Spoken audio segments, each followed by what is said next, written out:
నమస్తే అండి. జై రామకృష్ణ. మనం దైవంతో సహజీవనం పుస్తకం గురించి మాట్లాడుకుంటున్నాం కదా. నెక్స్ట్ ఎపిసోడ్లో ఏం జరుగుతుందో చూద్దాం. బేలూరు మఠంలో గంగానది తీరాన ఒక స్నానఘట్టం నిర్మించాలని స్వామీజీ సంకల్పం. తదనుగుణంగా మాజీ ఇంజనీర్ అయినటువంటి విజ్ఞానంద స్వామికి ఆ పని పూర్తి చేయవలసిందిగా ఒప్పుచెప్పారు. ఇప్పుడు ఈ స్వామీజీలందరూ కూడా చాలా హైలీ క్వాలిఫైడ్ పీపుల్ అని అనుకున్నాం కదా. వాళ్ళంతా కూడా చాలా సొఫిస్టికేటెడ్ ఫ్యామిలీస్ నుంచి వచ్చిన వాళ్ళు ఎక్కువ మంది, బాగా హైలీ ఇంటెలెక్చువల్స్ అనమాట. వాళ్ళు ఆ పెద్ద పెద్ద చదువులు చదువుకొని మళ్ళీ వచ్చి స్వామీజీలు అయ్యారు కాబట్టి, ఆయన ఇంజనీర్ కాబట్టి ఆయనకి ఆ ఇంజనీరింగ్ వర్క్ అప్పచెప్పడం జరిగింది, కన్స్ట్రక్షన్ వర్క్ అనమాట. అప్పుడు ఏం జరిగిందో చూద్దాం మనము. ఆయన దాని నిర్మాణపు ఖరీదు తక్కువగా అంచనా వేశారు. కానీ వివేకానంద స్వామి ఒక బడ్జెట్ ఇచ్చారు, ఈ బడ్జెట్లో అయిపోవాలి అని చెప్పేసి. అయితే ఏమైంది, బ్రహ్మానంద స్వామి ఎలాగైనా ఆ పనిని పూర్తి చేసే బాధ్యత చేపట్టారు. ఆ పనికి అనుకున్న దానికంటే ఎక్కువ ధనం ఖర్చు చేశారని విని స్వామీజీ బ్రహ్మానంద స్వామిని చాలా కఠినంగా మందలించారు. బ్రహ్మానంద స్వామి ఆ మాటలు భరించలేక తన గదికి వెళ్ళి తలుపులు మూసుకొని పెద్దగా విలిపించారు. ఆ తర్వాత అశ్రుపూరిత నయనాలతో వివేకానంద స్వామి బ్రహ్మానంద స్వామికి వచ్చి పాశ్చాత్తాపంతో ఈ విధంగా అన్నారు.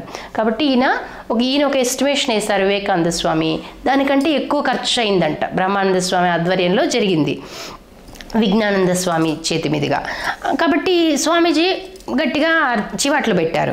అప్పుడు ఏమైంది, బ్రహ్మానంద స్వామి రూమ్లోకి వెళ్ళిపోయారంట, పెద్దగా తలుపు మూసేసుకొని. అంతేగాని ఎదురు మాట్లాడలేదు. చూసారా, బ్రహ్మానంద స్వామి వివేకానంద స్వామిని ఎదురు మాట్లాడలేదు. ఎందుకు ఇలా అరుస్తున్నారు, మేమేం చేస్తాము, ఖర్చు అయిందండి ఇట్లా చెప్తారు కదా మామూలుగా. అయితే ఎదురు మాట్లాడే సమస్య ఉండదు అనమాట. సీనియర్స్ అంటే ఇంకా వాళ్ళు అలా ఒక మాట చెప్పారంటే అంతే, వేదం అంతే అది. ఎందుకంటే రామకృష్ణుల వారే వారికి ఇచ్చారు ఆ అథారిటీ అంటే మేమందరం ఆయన కింద పనిచేయాలి, వినాలి ఆయన మాట అనేటువంటి ఉద్దేశం అనమాట. అంత గౌరవము, వాళ్ళకి ఎంత బాధ అయినా ఓర్చుకోవడము, తితీక్ష. అదే కదా చెప్తారు, తితీక్ష. నువ్వు ఎన్ని బాధలు వచ్చినా ఓర్చుకో, సహించు, సహించిన వాళ్లే పైకి వస్తారు, ఓర్చుకోలేని వాళ్ళు నశించిపోతారు అని చెప్తారు తుర్యానంద స్వామి ప్రేమైన సాధకాలు. కాబట్టి ఏమంటున్నారు, బ్రహ్మానంద స్వామి వద్దకు వచ్చి మళ్ళీ పాశ్చాత్తాపం పడ్డారంట వివేకానంద స్వామి. ఏమంటున్నారు, సోదరా క్షమించు, నిన్ను శ్రీరామకృష్ణులు ఏ విధంగా ప్రేమించేవారో, ఒక్క కఠినమైన మాట కూడా మాట్లాడకుండా ఉండేవారో నాకు తెలుసు. అందుకు భిన్నంగా నేను ఈ చిన్న పని కోసం చాలా పరుషమైన వాక్కులతో తీవ్రంగా తూలనాడి నిన్ను బాధించాను. నీతో కలిసి జీవించడానికి నేను అనర్హుడను. ఆ మాటలకు అని అన్నాడంట. నీతో ఏంటి, నేను కలిసి జీవించకూడదు, ఇంకా నేను వెళ్ళిపోతాను, అసలు మిమ్మల్ని అందరినీ బాధ పెట్టేస్తున్నాను అన్నట్టుగా బాధపడ్డారంట స్వామి వివేకానంద. కాబట్టి అప్పుడు దీనికి ఏమన్నారంట బ్రహ్మానంద స్వామి, స్వామీజీ ఆ విధంగా మాట్లాడవద్దు, మీ తిట్లే మాకు ఆశీస్సులు, మమ్మల్ని ఎందుకు వదిలి వెళ్తారు, మీరు మా నాయకులు, మీరు లేకుండా మేము అసలు పని చేయలేము అన్నారు. క్రమంగా కొద్దిసేపటికి ఇద్దరు శాంతించారు. కాబట్టి ఎట్లా ఉంది అనేది మనం వాళ్ళ అనుబంధం ఎలా ఉంది అనేది చూస్తున్నాం అనమాట. కాబట్టి ఒక మాట అన్నా వాళ్ళు భరించుకుంటున్నారు, అన్నందుకు మళ్ళీ ఈయన బాధపడుతున్నారు. అట్లా ఇద్దరి మధ్య అంత ప్రేమ ఉంది అనేది మనం అర్థం చేసుకోవాలి. సో నెక్స్ట్ ఏం జరిగిందంట, బేలూరు మఠంలో ఒకరోజు మధ్యాహ్న భోజనం తర్వాత విశ్రాంతి తీసుకుంటూ స్వామీజీ తన శిష్యుడు శరత్చంద్ర చక్రవర్తిని ఒళ్ళు పట్టమన్నారు. కాబట్టి విశ్రాంతి తీసుకుంటూ స్వామీజీ కొంచెం ఒళ్ళు పట్టమని అడిగారంట. తనకు గురుసేవ భాగ్యం కలిగినందుకు శరత్ చాలా సంతోషించాడు. కానీ వివేకానంద స్వామికి శరత్ ఒళ్ళు పట్టే విధానం నచ్చలేదు. ఎందుకంటే గురువు మీద గౌరవంతో శరత్ చాలా నెమ్మదిగా ఒళ్ళు పడుతున్నాడు. అంటే కొంచెం భయం ఉంటుంది కదా, అందుకే కదా అంటారు భగవంతుని మీద కూడా భక్తి ఉండాలి కానీ భయం ఉండకూడదు. రాధాదేవి ఎగ్జాంపుల్ గుర్తుకొస్తుంది మనకి. ఒకసారి శ్రీకృష్ణుడికి చాలా తలనొప్పిగా ఉంది అంటే శ్రీకృష్ణుడు ఏమడుగుతాడంటే, పాదధూళి ఉంటుంది కదా, పాదధూళి తీసుకొచ్చి, ఎవరిదైనా పాదధూళి తీసుకొచ్చి నాకు పెట్టండి అని అంటారు. మిగతా వాళ్ళు అందరూ భయపడిపోతారు. ఎందుకంటే అమ్మో భగవంతునికి మా పాదధూళి పెట్టడం ఏంటి, మీ ఎవరైనా పాదధూళి పెడితే నాకు తగ్గిపోతుంది అంటారు ఆయన. రాధమ్మ అక్కడ ఉండదు. తర్వాత రాధమ్మకు ఆ విషయం తెలుస్తుంది. సో పరుగున వచ్చేసి ఆమె పాదధూళి తీసుకొచ్చి చక్కగా రాస్తుంది. అప్పుడు ఆయన అందరికీ అర్థమయ్యేలా చేస్తారు రాధమ్మ ప్రేమ ఎటువంటిది, రాధమ్మ భక్తి ఎటువంటిది. అక్కడ ఏంటి, పాదధూళి అని కాదు కదా సమస్య, ఆయనకు తగ్గాలి, నొప్పి తగ్గాలి, తలనొప్పి తగ్గాలి అనేదే ఉద్దేశం తప్ప, అయ్యో నా పాదధూళి రాసేస్తే ఏమైపోతుందో, నేను నరకంలో పడిపోతానేమో భగవంతుడికి నా పాదధూళి తగిలితే, అది కాదు. సో మిగతా వాళ్ళందరూ అలా ఆలోచించారు.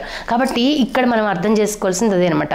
కాబట్టి ఇతను కూడా ఒళ్ళు పట్టమన్నప్పుడు ఏం చేశాడంట, కరెక్ట్గా పట్టలేదు, కొంచెం భయం ఉంటుంది కదా, అయ్యో ఇలా అంటే ఏమంటారో అని అట్లా ఉన్నారు. అప్పుడు ఏమైందంట, అప్పుడే విశ్రాంతి కోసం వెళ్ళిన బ్రహ్మానంద స్వామిని పిలవమన్నారు స్వామీజీ.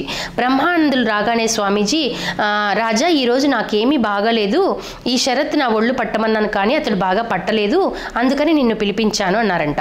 వెంటనే బ్రహ్మానంద స్వామి చాలా చురుకుగా స్వామీజీ ఒళ్ళు పట్టడం ప్రారంభించి దాదాపు 2 గంటల సేపు కొనసాగించారంట. చూడండి, అలసి సొలసిన బ్రహ్మానంద స్వామి తన గదికి వెళ్ళగానే శరత్ ఆయన వద్దకు వెళ్ళి ఇలా అడుగుతున్నారంట. శరత్ ఇదంతా చూస్తున్నారు, ఆ స్వామి, ఈయన కూడా ఇంకో స్వామి అనమాట.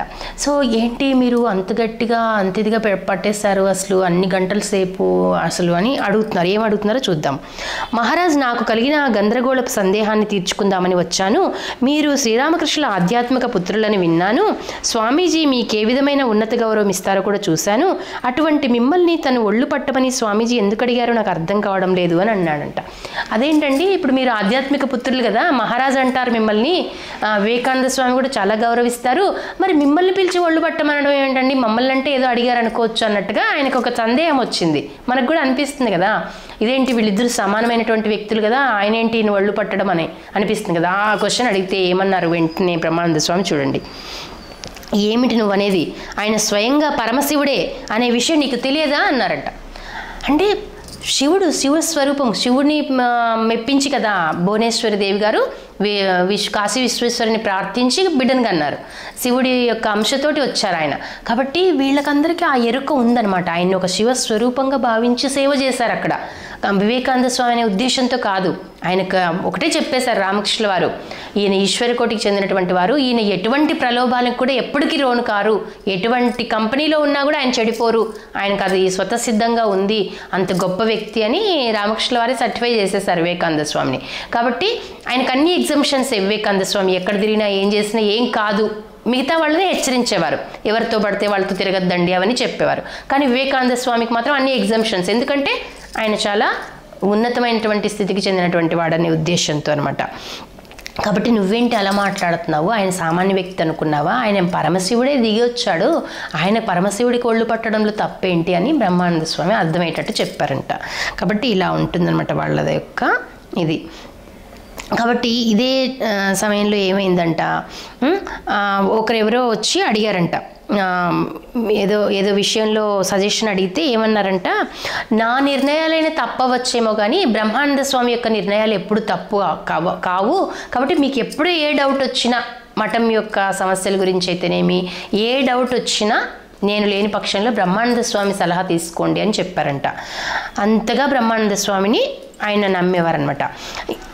నెక్స్ట్ ఇంకేమంటున్నారంటే, బ్రహ్మానంద స్వామి విధేయత ఎడల వివేకానంద స్వామికి అఖండమైన విశ్వాసం ఉంది అనేవారు. ఏమనేవారంట బ్రహ్మానంద స్వామి గురించి, ఇతరులు నన్ను వదిలివేయవచ్చు కానీ రాజా చివరి వరకు నన్ను అంటుపెట్టుకునే ఉంటాడు అని అన్నారంట. కాబట్టి ఎవరైనా నన్ను వదిలేసి వెళ్తారేమో, ఈయన మాత్రం నన్ను ఎప్పటికీ వదిలిపెట్టాడు అని అన్నారంట. అప్పుడు ఏమైంది, వివేకానంద స్వామి 1902 జూలై 4వ తేదీన తమ భౌతిక కాయాన్ని వీడారు. అప్పుడు బ్రహ్మానంద స్వామి ఆయన శరీరం మీద పడి చిన్న పిల్లవాడిలా బోరున విలపించారు. శారదానంద స్వామి ఆయన పైకి లేపగా బ్రహ్మానంద స్వామి కళ్ళ ఎదుట నుంచి హిమాలయాల పర్వతాలన్నీ ఒక్కసారిగా అదృశ్యమైనట్లు నాకు కనిపిస్తున్నాయి అన్నారంట. సో ఇది వాళ్ళ యొక్క అనుబంధం అనమాట. చాలా ఫన్నీ థింగ్స్ కూడా వాళ్ళ మధ్య జరిగాయి, అదేంటో చూద్దాం మనం. కాబట్టి వివేకానంద బ్రహ్మానందుల సంబంధం విచిత్రంగా ఉండేది. ఇరువురు శ్రీరామకృష్ణుల దివ్యకార్యం నెరవేర్చ ఉద్భవించిన నిత్య సిద్ధులే, ఈశ్వర కోటికి చెందిన వారే. వారిద్దరూ పాఠశాల రోజుల నుండి ఒకరికొకరు తెలుసు. సో వాళ్ళంతా కూడా స్కూల్లో ఉన్నప్పుడే ఫ్రెండ్స్ అనమాట. ఇద్దరి మధ్య పరస్పర విశ్వాసం అవగాహన ఉండేవి.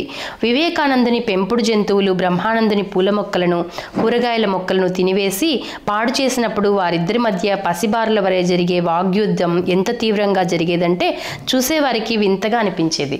వివేకానంద స్వామికి బాగా అలవాటు, చాలా జంతువుల్ని పెంచుంటారండి ఆయన. బాతు అని ఇంకా చాలా వాటికి చాలా జంతువుల్ని పెంచుతారు స్వామీజీ. అంటే మనకి ఏమవుతుందంటే భగవంతుని మీద భక్తి పెరిగే కొద్దీ మనకు కంపాషన్ పెరుగుతుంది. కంపాషన్ పెరిగినప్పుడు మనం పెట్స్ని లవ్ చేస్తాము, మొక్కల్ని పెంచాలనుకుంటాము, నేచర్ని ఇష్టపడతాము, అట్లా మనలో ఒక ట్రాన్స్ఫర్మేషన్ వస్తుంది. సో కాబట్టి స్వామీజీ అంత స్థితిలో ఉన్నవారు కాబట్టి ఎక్కువ చాలా పెంచారంట అన్ని పెంపుడు జంతువులు. సో ఈ స్వామీజీ ఏం చేశారు, బ్రహ్మానంద స్వామి అన్ని మొక్కలు కూరగాయలు అవన్నీ పండిస్తారు కదా బేలూరు మఠంలో. కాబట్టి ఈ పెంపుడు జంతువులు వాటిని తొక్కేసి అలా పాడు చేసినప్పుడు వీళ్ళిద్దరు తెగ గొడవ పడుకునేవారంట. మన సామాన్యులు ఎలా ఉంటుంది, ఒకసారి గొడవ పడ్డాము అంటే ఇంకా ఫ్రెండ్షిప్ కట్ అంతే అలా ఉంటుంది కదా. వీళ్ళు అలా కాదనమాట. అప్పటికి గొడవ పడ్డారా అయిపోయిన తర్వాత అంతే మళ్ళీ ప్రేమగా ఉండటమే. కాబట్టి ప్రతిరోజు మఠంలోని ప్రతి స్వామి తెల్లవారుజామున దేవాలయానికి వచ్చి ధ్యానం చేయాలని, ఆ విధంగా చేయని వారికి ఆ రోజు మఠంలో భోజనము ఇయ్యబడదని, బయటకు వెళ్ళి భిక్ష తెచ్చుకోవాలని వివేకానంద స్వామి ఒక నియమం ఏర్పరిచారు. కాబట్టి వాళ్ళు ఎర్లీ మార్నింగ్ 3-3:30కే వాళ్ళకి బెల్లు మోగుతుంది, లేసేయాలి. లేచి వాళ్ళు ఒక 7:30 వరకు అలా అక్కడ ధ్యానం చేయడం అవన్నీ చేస్తూ ఉంటారు. సో వాళ్ళకు ఒక షెడ్యూల్ ఉంటుంది కదా. కాబట్టి వివేకానంద స్వామి ఆ నియమాలన్నీ ఏర్పరిచారు. కాబట్టి ఏం చెప్పారు, బెల్లు కొట్టగానే ఇంక అందరూ వచ్చేయాలి. ఎవరైతే ఆ రోజు మిస్ అయ్యారో వాళ్ళకి మఠంలో భోజనం ఉండదు, వాళ్ళు బయటకు వెళ్ళి భిక్ష అడుక్కొని తెచ్చుకోవాలి అని చెప్పారు. అప్పుడు ఏమైందంట, ఒకరోజు బ్రహ్మానంద స్వామి ఇంకా కొంతమంది స్వాములు దేవాలయంలో లేరని వివేకానంద స్వామి గమనించారు. వాళ్లకు తాను విధించిన నియమం గురించి గుర్తు చేసి వారు ఆ విధంగా భిక్ష తెచ్చుకోవడం చూడలేక ఆయన కలకత్తా వెళ్ళిపోయారు. చూడండి, రూల్ పెట్టారు ఆయన, కానీ అయ్యో పాపం భిక్షకి వెళ్తున్నారా వీళ్ళు రాలేదంట. ఆ రోజు ప్రేయర్కి రాలేదనమాట బ్రహ్మానంద స్వామి ఇంకా కొంతమంది స్వాములు. కాబట్టి రూల్ ప్రకారం ఏంటి, వివేకానంద స్వామి రూల్ ప్రకారము మఠంలో వాళ్ళకు భోజనం లభించదు, వాళ్ళు బయటకు వెళ్ళి భిక్ష తెచ్చుకోవాలి. అది వీళ్ళు బయటకు వెళ్ళడం చూడబుద్ధి కాక ఆయన కలకత్తా వెళ్ళిపోయారంట బాధపడి. ఆయనే రూల్ పెట్టారు కానీ వాళ్ళు బాధపడతారేమో మళ్ళీ ఒక బాధ అనమాట. అట్లని రూల్స్ లేకపోతే అందరితో సమస్య అయిపోతుంది కదా, కొత్తగా చేరే వాళ్ళతో అందరితో కూడా. కాబట్టి రూల్ ఈజ్ రూల్ అనమాట.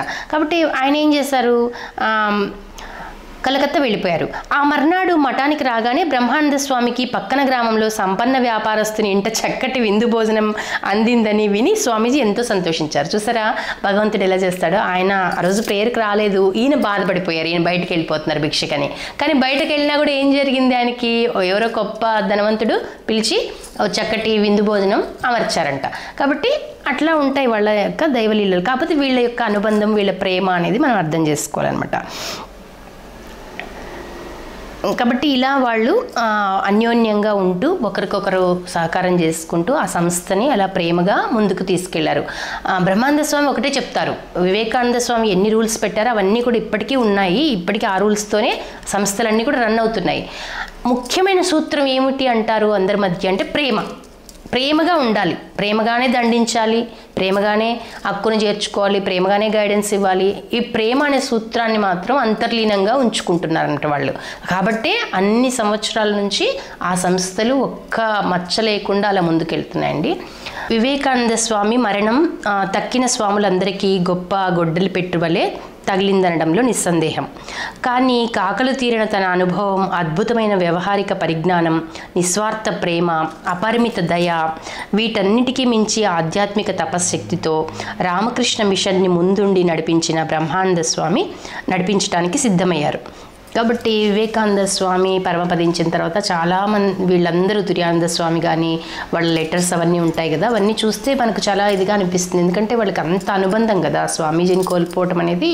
వాళ్ళు కోర్స్ స్వామీజీ యొక్క శక్తి ఇప్పటికీ పనిచేస్తూనే ఉంటుంది. ఎందుకంటే ఒక్క కొటేషన్ స్వామిది చదివినా కూడా మనకి చాలా ఇన్స్పిరేషన్ వస్తుంది. మనము ఏదో ఒకటి సమాజం కోసం చేయాలి, దేశం కోసం నేను ఏదో ఒకటి చేయాలి అని అనుకుంటాము, అట్లా ఉంటుంది. కానీ వాళ్ళకి అంత వాళ్ళు క్లోజ్ అసోసియేషన్లో ఉన్నారు కాబట్టి వాళ్ళు చాలా ఫీల్ అయ్యారు, చాలామంది చాలా బాధలు పడి చాలా ఇది పడ్డారనమాట. కాకపోతే అప్పుడు ఏమైంది, అందుకే ఏమంటారు ఇప్పుడు చాలా సంస్థల్లో లీడర్స్ నెక్స్ట్ లీడర్ ఎవరు అనేది తయారు చేయరు. ఇప్పుడు ఈవెన్ రాజకీయ పార్టీలైనా తీసుకోండి, మొత్తం కుటుంబంలోని వ్యక్తులే ఉంటారు అంతే. కానీ ఒక కార్యకర్త నుంచి ఎవరైనా ఒక లీడర్ని తయారు చేస్తున్నారా? ఏ పార్టీలో ఉండదు. కాబట్టి మా ఫారిన్ కంట్రీస్లో అది ఉంటుందంటండి. ఒక లీడర్ చనిపోయారు అంటే ఆ లీడర్ని రీప్లేస్ చేయగలిగేంత కెపాసిటీలో ఇంకొక లీడర్ రెడీగా ఉంటారు. ప్రతి కంట్రీలో అది ఉంది. సో మన కంట్రీలో అది అసలు లేదనమాట. ఆర్గనైజేషన్స్లో కూడా అంతే చెప్పాలంటే, దాంట్లో ఏమైనా కొంచెం ఉండొచ్చేమో కానీ ఈ రాజకీయ వ్యవస్థలో అస్సలు లేదు. ఒక పెద్ద వ్యక్తి చనిపోయారు, లీడర్ చనిపోయారంటే అది రీప్లేస్ చేయడంత ఇది ఉండదు. అప్పుడు ఏమవుతుంది, ఆ పార్టీ మూసుకుపోతుంది, ఆ కార్యకర్తలు ఇదైపోతారు. కాబట్టి ఇప్పుడు వీళ్ళేంటి, రామకృష్ణ వారు ప్రతి ఒక్కరిని ఒక ఉన్నతమైన ఒక లీడర్గా తయారు చేశారు. ఈ 16 మంది కూడా రకరకాల విధుల్లోకి వాళ్ళని ప్రవేశపెట్టేశారు. కాబట్టి అందుకే కదా స్వామీజీ పరంపదించినప్పటికీ కూడా ఆ సంస్థ అలాగే ముందుకు ఎలా కొనసాగింది అంటే బ్రహ్మానంద స్వామి యొక్క ఆ శక్తి వల్ల అనమాట. ఆయనకున్న లీడర్షిప్ క్వాలిటీస్ వల్ల అనమాట. కాబట్టి ఏమంటున్నారు ఇక్కడ, ఎదుటి వ్యక్తి గుణగణాలను ఒక్క చూపుతోనే అంచనా వేయగలిగిన బ్రహ్మానంద స్వామి ఆ విధంగానే స్వాములకు మార్గదర్శకత్వం వహించారు. వారితో ఈ విధంగా అనేవారు, ఇది మెయిన్ పాయింట్ అండి మనం వినాల్సింది. మీ మనస్సంతా భగవంతునికి సమర్పించండి. మానసిక శక్తిని దుర్వినియోగపరచకపోతే మీ మనస్సులో ఒక్క చిన్న భాగంతోనే ఈ ప్రపంచమంతా ఆశ్చర్యపడే రీతిన అద్భుతమైన కార్యాలు సాధించగలుగుతారు అన్నారు.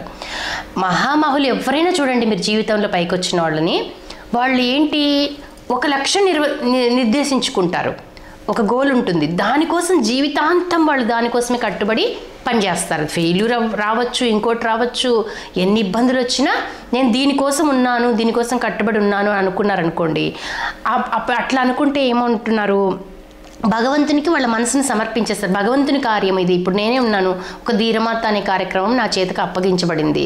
సో దాన్ని చేయాలి అంటే ఎంతో శక్తి కావాలి, నన్ను నమ్మి ఇలా ముందుకు తీసుకెళ్ళమంటున్నారు కదా స్వామీజీ వాళ్ళు అని, ఇది ఒక దైవ కార్యము అని అనుకుని ముందుకెళ్తేనే అది సక్సెస్ అవుతుంది. సో అట్లా మనం ఏది ఇచ్చినా భగవంతుని కోసం మనం చేస్తున్నాము, భగవంతుడే నాకు శక్తి ఇవ్వాలి అని భగవంతుని మీద బాగా మనం ఆధారపడి అలా చేస్తే మన మానసిక శక్తులను అనవసరమైన వాటికి దుర్వినియోగం చేయకూడదు అనమాట.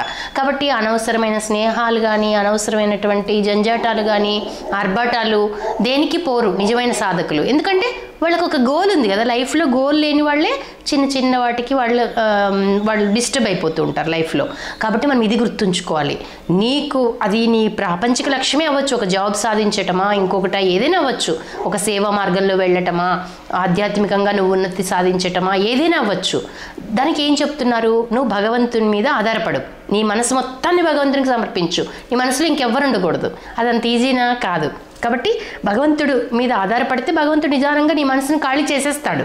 దానికోసం మనం పెయిన్ అనుభవించాల్సి వస్తుంది ఆ ప్రాసెస్లో. అయితే నువ్వు దానికి రెడీగా ఉంటే మాత్రం నీ చేత అద్భుతమైన కార్యాలు ఆయన చేయించగలుగుతాడు. ఎందుకంటే నీ శక్తి ఆయనకు అర్థమవుతుంది కాబట్టి. అంతే కదా, శక్తి ఉన్న వాళ్ళకే కదా బరువు మోపుతారు. భగవంతుడు ఎవరికి బరువు మోపుతాడు, ఎవరికి పెద్ద పెద్ద కార్యాలు అప్పగిస్తాడు అంటే మోస్తారు వీళ్ళకి అనే వాళ్ళకి. అంతే కదా, అది చిన్న బరువు ఇస్తేనే నువ్వు చేయలేకపోతే, చిన్న పని ఇచ్చారు, ఒక చిన్న వాలంటీర్గా చేస్తున్నావు, దానికే మనం అహంకారం వచ్చేసింది అనుకోండి, ఇంకా పెద్ద పని ఎలా ఇస్తాడు భగవంతుడు. అందుకే ఎంత పెద్ద పని ఇచ్చినా వినమ్రంగా ఉండి, దేవా భగవంతుడా నువ్వు ఇచ్చావు ఈ కార్యము, నువ్వే శక్తిని ఇవ్వాలి తండ్రి అని మనం అనుకుంటే కనుక అప్పుడు ఆయన మనల్ని పరికరంగా ఉపయోగించుకొని ప్రపంచమంతా ఆశ్చర్యపడే రీతిలో నీతోటి అద్భుతమైన కార్యాలు చేయించగలుగుతాడు అని చెప్తున్నాను అనమాట. కాబట్టి అట్లా చేయించుకోవాలి. ఇదంతా కూడా మనము బ్రహ్మానంద స్వామికి వివేకానంద స్వామికి ఉన్నటువంటి సంబంధం, బాంధవ్యం ఎలా ఉండింది, వాళ్ళ ప్రేమ ఎలా ఉండింది అనేది చూసాము. నెక్స్ట్ ఎపిసోడ్లో మరిన్ని విశేషాలు మనం తెలుసుకుందాము. సర్వం శ్రీరామకృష్ణ అర్పణమస్తు. లోకా సమస్త సుఖినో భవంతు. జయ రామకృష్ణ.